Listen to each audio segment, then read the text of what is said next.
নমস্কার বন্ধুরা, আজকে লাঞ্চের মেনুতে প্লেন সাদা ভাত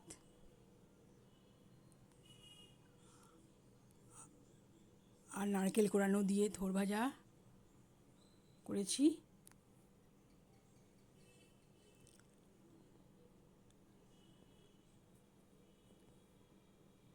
এখন তো থোড় পাওয়া যায়, থোড় ভাজা ভালোই লাগে ভাতের সাথে।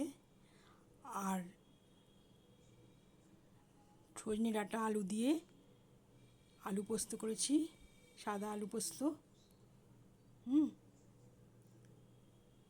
এটাও ভীষণ ভালো লাগে। না এই সময় সজনে ডাঁটা ভালো পাওয়া যায়, ওই জন্য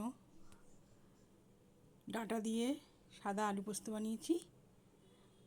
আর কাতলা মাছের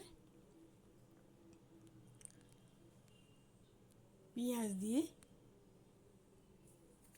ঝাল করেছি। আর টক দই।